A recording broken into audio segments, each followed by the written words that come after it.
Bonjour chers bien-aimés dans le Seigneur.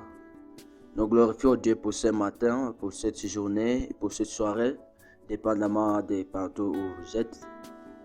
Merci, nous glorifions Dieu pour cette chaîne de la grâce de Dieu. Je suis Timothée Mongo Jakissa, ton frère par la grâce et le fils de la grâce divine. Avant d'aller dans la parole de Dieu, nous allons devoir prier. Je vois Jireh Shama Sabaoth. Tu es le Dieu de l'éternité à l'éternité. Que ton nom soit glorifié, que ton nom soit magnifié. Merci pour tout ce que tu as fait dans la vie de tes enfants, dans la vie de ton peuple, dans la vie des Africains, dans la vie des Américains, dans la vie de tous les habitants du monde entier. Sois loué. Merci de nous avoir donné la grâce télévision pour ton honneur et c'est pour la joie de ton peuple. Nous t'avons aussi prié en Jésus-Christ. Amen.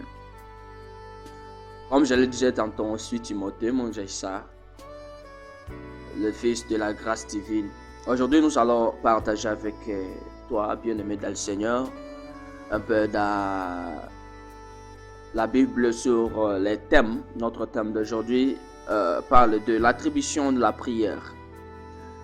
L'attribution de la prière, bien-aimé dans le Seigneur, c'est une chose très importante. Auparavant, nous avions dit à l'entrée de notre enseignement, il a été dit que la prière, c'est le dialogue entre le Père et l'enfant. Gloire à Dieu. Et nous avons dit aussi qu'au travers de la prière, nous voulons la soumission pour que la prière soit exaucée. Directement, nous allons lire ensemble avec vous ce que la prière fait. Si nous parlons de l'attribution de la prière, ça montre simplement que ce que la prière peut faire. Gloire à Dieu. Je vous salue, je vous aime de partout où vous êtes. Alors, sans plus tarder, plongeons-nous dans la lecture et que nous allons lire dans Luc chapitre 9 verset 29 qui nous dit ceci: pendant qu'il priait, l'espèce de son visage changeant et son vêtement devint d'une blancheur éclatante. Gloire à Dieu. Là, la Bible nous parle de l'histoire de notre Seigneur Jésus-Christ lorsqu'il était convaincu, lorsqu'il avait voulu prier.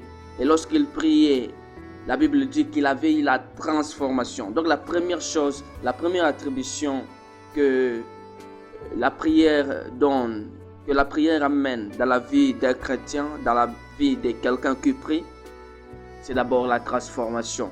Bien-aimé dans le Seigneur, là je regarde directement la transformation de vie. Vous savez, si quelqu'un prie, il est évident que la personne qui prie a la conviction que Dieu, que la parole de Dieu, que la prière peut lui faire quelque chose. Gloire à Dieu.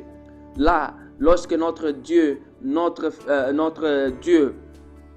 Jésus-Christ a voulu prier, a voulu changer son corps de la souffrance, il a prié.